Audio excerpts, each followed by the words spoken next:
Salut, donc aujourd'hui je vais te partager donc la journée avec moi. On va faire l'état des lieux d'entrée donc d'un appartement, donc c'est l'appartement en location meublée que je t'avais monté l'autre fois. Voilà, je dois le louer à 17h. Et je vais te montrer aussi en même temps tous les petits soucis que j'ai eu entre deux parce qu'il y a eu quelques défauts. Tu sais, quand on rénove un appartement à neuf, il est possible qu'il y a quelques défauts et qu'il faut corriger entre deux locataires. Voilà. Et je vais te partager aussi, tu vois.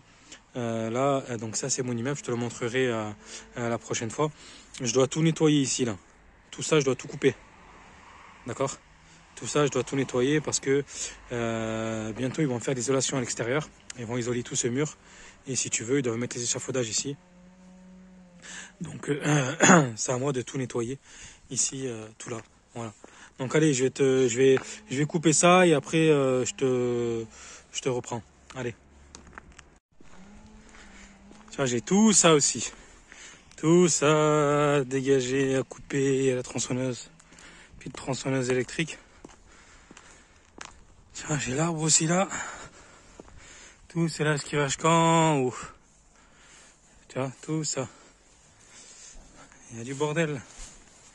Ça va lui faire du bien là. Allez. Go. Allez, je vais te montrer. Voilà. Donc c'est pas fini bien sûr. Là il y a toute une grosse partie qui a été coupée. Voilà. Après il me restera toute cette partie ici, tu vois, il y a l'arbre. En fait. Tu vois l'arbre avec les ronces. Tout ça à faire. Et il y a l'arbre ici à couper, tu vois, qui va en haut. Et après il y a tout ça, mais je te montrerai, c'est encore à moi, je te montrerai. Voilà, et après il me restera à gratter bien comme il faut en bas. Pour faire plat et pour faire propre. Mais déjà on va dire ça, au moins il y a une grosse partie. Et après il y a cet arbre. Mais ça je le ferai pas maintenant. Je verrai si je ferai appel à un gars, à un pro. Tu vois, il y a cet arbre. Moi j'ai coupé les branches à fleurs là pour éviter que ça me casse ma toiture. Mais tu vois. Et ça faut faire attention parce que bien souvent ça dépend du type d'arbre. Les racines elles peuvent rentrer carrément sous le bâti et te fissurer l'immeuble. Donc moi d'après je me suis renseigné, apparemment ça non, celui-là non. Donc ça va, mais bon il va falloir que je le coupe clairement. Après faudra faire attention parce que t'as des arbres, ils sont protégés, tu peux pas faire ce que tu veux. Il y en a où tu peux pas couper. Donc ça il faut se renseigner à la mairie quand même. Mais voilà, celui-là ça fait des années il est là. Il n'est pas protégé du tout et puis même c'est dangereux pour l'immeuble. Donc ça, il sera coupé à l'avenir. Voilà. Mais là, en gros, il y aura isolation des murs extérieurs que cette partie. Je te montrerai de toute façon. Voilà. Et je vais te montrer, tiens, dans l'appartement, tous les défauts qu'il y a eu, que j'ai corrigé, parce que là, j'ai rendez-vous à 17h avec la locataire. Donc déjà, il y a ici, là, j'ai rebalayé un petit coup. Parce qu'il y avait beaucoup trop de feuilles ici, l'arbre qui est tombé. Donc voilà, normalement, c'est la locataire qui est de le faire, mais bon, qu'est-ce que tu veux, elle n'a pas fait. Donc je le fais.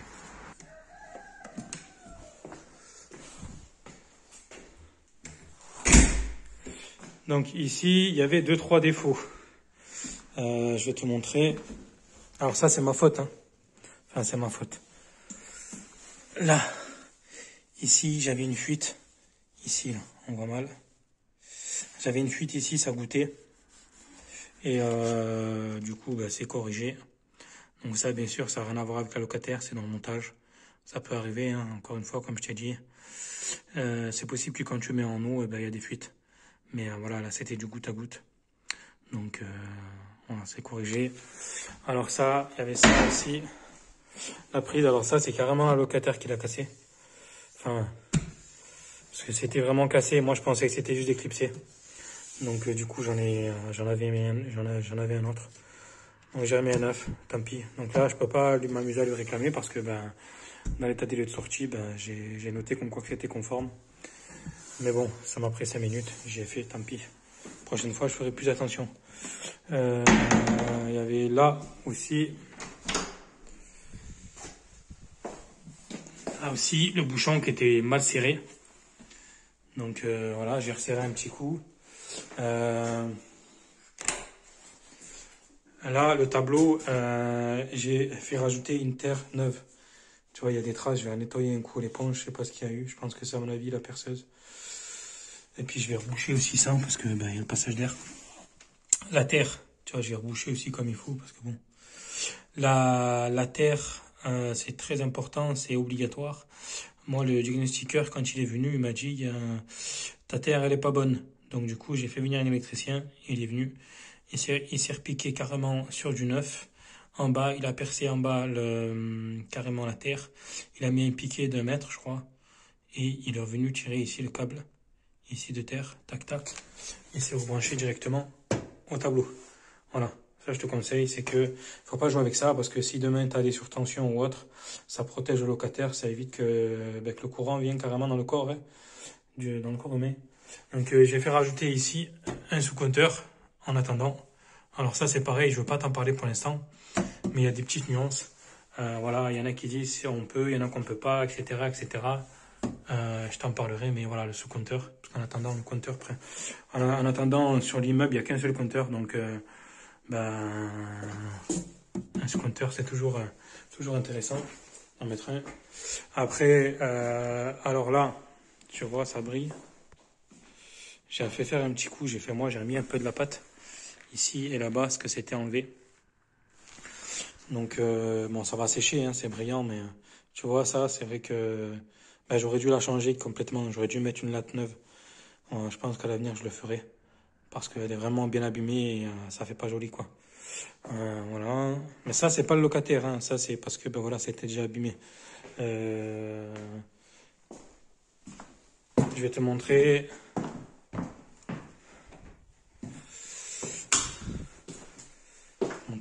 Là. Tu vois cette tache-là? Alors ça, en fait, moi, je pensais qu'à la base, c'était la locataire. Mais après, en réfléchissant, elle m'a dit que c'était elle. Enfin, que c'était pas elle. Et que il y avait qu'apparemment le siphon en dessous. Parce qu'en fait, tu vois, j'ai fait un trou, il y a le siphon en dessous. Qu'apparemment, c'était le siphon.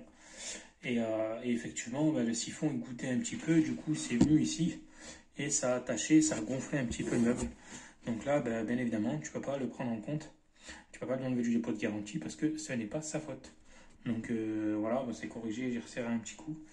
Et voilà, malheureusement, ben, le meuble il est plus neuf comme avant. Mais bon, qu'est-ce que tu veux, c'est comme ça. Donc ça, c'est ok. J'ai réglé un coup les tiroirs parce qu'ils étaient un peu déréglés. Là, il n'y avait pas grand-chose. D'ailleurs, elle récupère à 17h. J'ai repassé un petit coup de balai, en fait, si tu veux. Voilà, j'ai remis un petit coup de balai pour faire propre. Bon, là, il y avait rien à signaler dans le bureau. Il n'y avait rien à refaire.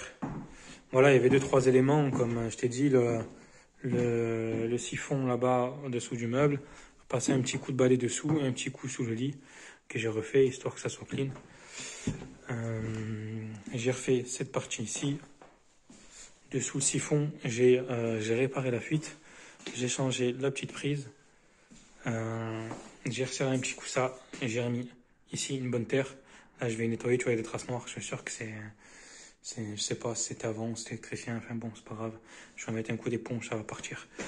Et voilà, hein. C'est tout, hein. Allez. Pourquoi ça coupe à 2 minutes là? Je te reprends après. Je vais faire rentrer la locataire et après je te reprends. La pause s'impose, la base. On va manger un petit coup. Après, à 2h, je dois aller chercher. Je dois refaire une clé sur un des immeubles. Je sais plus c'est laquelle d'ailleurs. Elle est un peu bizarre la clé. Je suis allé au magasin, ils n'ont pas pu la faire. Du coup, je vais aller ailleurs. Je sais plus c'est laquelle. Je sais plus c'est laquelle. Bon, c'est pas grave. Ah, c'est celle-là que je dois refaire. Parce qu'en fait, la locataire, elle a, je sais pas si tu as vu en bas de l'immeuble, j'ai un local pour stocker. Et ça, c'est à la base, c'est la locataire. Mais vu que j'ai pas mon matériel, il est là où je suis en train de refaire la maison. Du coup, je vais lui dire qu'elle le met dans l'autre appart qui est en travaux. Voilà. Et du coup, il faut que je refasse une clé, au moins elle a la clé. Et au moins, elle pourra mettre ses affaires tranquillement et y stocker. Voilà. Tiens, on va parler un peu de tout et de rien, entre guillemets. Hein. McDo. Pourquoi McDo, à ton avis, ils ont une grosse part de marché ici, dans le secteur, même dans toute la France, et même dans plusieurs pays. Parce que McDo, quand tu vas au McDo, tu ne te poses pas la question à savoir à quelle heure ils sont ouverts. Tu sais qu'ils sont ouverts, je crois que c'est de 7h du matin à 11h du soir. Et tu y vas, en fait. Et rien que déjà ça, c'est une grosse part de marché parce que, en général, quand on n'a pas le temps, ah ben, on n'a pas envie de voir si le magasin est ouvert ou s'il n'est pas ouvert. On a envie d'aller tout de suite là-bas se servir et puis basta. Donc c'est pour ça que McDo, ils ouvrent de 7h du matin à je sais pas quelle heure, 11h du soir. Du lundi ou le dimanche. Et ça, c'est bien. Premier point. Deuxième point, c'est que McDo, le goût ne change quasiment jamais. Tu sais que ben voilà, ça passe. C'est des frites avec un truc, mais je sais pas, un jour tu es déçu, un jour tu n'es pas déçu. Normalement, le goût est toujours le même. Donc tu sais que derrière, tu as la sécurité. Tu sais que tu vas pas un jour bien manger, un jour mal manger. Donc voilà, après je dis pas que c'est bon ou que c'est pas bon, hein, mais perso ça va. Enfin, perso, moi je m'en plains pas, McDo, ça passe. Ça, et puis quoi aussi? Et puis ben, il y en a dans toute la France en fait. Tu cherches McDo et tu vas. Tu sais que tu manges, tu sais à quoi t'attendre en fait. Et c'est pour ça qu'ils ont toujours des clients, que ça fait des années que ça marche. Parce que ben, ils sont stables. Contrairement à d'autres boutiques où des fois ils ouvrent, des fois ils ouvrent pas. Et en fait, ben, tu perds ton temps. Et moi aujourd'hui, si je vais à McDo, c'est parce que ben, tu vois, j'ai pas le temps. J'y vais, je mange. Ça m'a pris 5 minutes aussi. D'accord? Je pense qu'on n'a pas le temps d'attendre. Et du coup, ben, le fait d'aller à McDo et que ça prend 10 minutes pour se servir, ben ça encore, c'est encore une grosse part de marché parce que ben, le temps, c'est précieux. Hein, et c'est souvent comme ça. Hein. Il y a des business où tu payes pour gagner du temps. Hein. Tu regardes les vendeurs de formation, et ben, tu payes une formation pour te dire il y a tout dedans, pour te faire gagner du temps. Mais bon, c'est encore... tu n'auras jamais tout dans une formation. Tu n'auras jamais tout. Tu auras l'expérience d'une personne. Mais l'idée, c'est d'apprendre à travers plusieurs personnes. Et tu n'auras jamais tout. Tu n'auras jamais un pack complet. L'investissement immobilier, c'est pas t'achètes un pack et ça y est, t'es formé.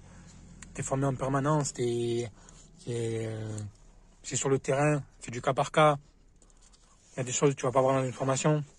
Tu as beau pas acheter 15 000 formations, eh ben, tu ne le verras pas. Moi, de par mon expérience, il y a plein de choses que j'ai appris sur le tas. Hein. Mais ça, voilà. De toute façon, on n'est pas là pour parler de formation. Allez, on va aller au truc de clé. Et après, ben, on va faire l'état des lieux d'entrée de la locataire. Ça y est, j'ai rendu les clés. Alors, bon, bah, il fait tout noir, comme tu le vois. C'est comme ça. Des fois, tu fais l'état des lieux d'entrée. Là, il est, je sais pas quelle heure, il doit être 18h. Parce que bah, les gens, ils travaillent la journée et t'as pas le choix de faire l'état des lieux le soir, en fait. C'est tout simplement. Donc, ça y est, j'ai fait. Bah, je suis content. Voilà, donc il y a eu 9 jours de vacances locatives. Entre le moment où le logement est vide et au moment où je retrouve une locataire. Il y a eu 9 jours. Voilà. Après, c'est en général, quand il y a un préavis de 3 mois, ça me laisse, comme je te disais, plus le temps de trouver un locataire. Mais là, je t'avais expliqué, si tu regarderas sur mes vidéos si tu veux, le fait que j'ai eu que 1 mois. C'était pas évident de trouver un locataire et de le trouver directement au moment où l'autre part, en fait. Et c'est pour ça que j'ai eu 9 jours de vacances locatives. Parce que le délai était très court et du coup, bah, les gens, en fait, ils travaillaient. Et du coup, j'avais pas le temps de faire des visites. J'avais que le temps de faire des visites le week-end. Mais en 1 mois, il y a 4 week-ends. Et t'as pas forcément le temps. Donc pourquoi? Parce que des fois les gens ils se désistent au dernier moment en disant voilà, par exemple ils appellent le lundi et finalement je leur dis vous pouvez visiter que dimanche et entre temps ils visitent un autre logement la semaine et ils disent c'est trop tard, je le prends, tu vois. Et puis il y a aussi la saisonnalité. Là on est en janvier. Au mois de janvier il n'y a pas forcément aussi beaucoup de demandes comme l'été. Donc, mais bon, voilà, je suis satisfait. Des demandes, tu vois, j'en ai eu. Donc, je suis satisfait. 9 jours de vacances locatives, c'est pas trop mal pour un logement meublé en zone rurale. Donc, sachant qu'en plus, la locataire, voilà, elle est contente. Elle est satisfaite. Tout le monde est satisfait. Et puis voilà. Un petit conseil à te donner quand tu fais un état des lieux d'entrée, que par exemple, que tu relèves des défauts. D'ailleurs, je te conseille, c'est de faire des photos du canapé, tu fais des photos des ustensiles, tu fais des photos du frigo, etc. Et par exemple, si demain tu constates un POC sur un frigo, tu prends donc le frigo en photo, tu l'imprimes et tu entoures le POC et puis tu marques défaut constaté. Comme ça, au moins, tu sais que quand tu récupères un logement, tu sais que sur le frigo, il n'y avait qu'un seul défaut, qui était le POC que toi tu as entouré et que l'allocataire a signé dans le document. D'accord. C'est pour ça, et c'est long, hein, c'est long de faire un état des lieux d'entrée d'un logement meublé, parce que, ben voilà, comme je t'ai dit, moi je prends des photos de tous les éléments, et là où il y a des défauts, je note, et je mets défaut à l'entrée du logement, comme ça moi je sais qu'à la sortie, s'il y a un autre défaut, eh ben, c'est que c'est la locataire qui n'a pas entretenu, en fait, tout simplement. Ça fait la locataire. Faut-il encore que ce soit locataire? Ça peut être aussi un défaut d'usure ou un défaut du meuble ou un défaut de fabrication ou autre, hein, encore une fois. Mais voilà, j'arrive à détecter avant, à l'entrée du logement et à la sortie du logement, savoir si ça y était ou pas avant. Donc voilà. Eh ben, tu as vu, je voulais te partager ma journée avec moi. Donc je trouve que c'est intéressant en tout cas de partager ça à ma vie d'investisseur. Parce que je pense que c'est à travers ces journées comme ça que tu peux apprendre. Voilà, moi je suis un simple modeste investisseur. Hein, et voilà, je pense que j'ai des choses à partager qui peuvent t'intéresser. Donc c'est avec plaisir que je te partage. Allez, je te dis à la prochaine sur une vidéo.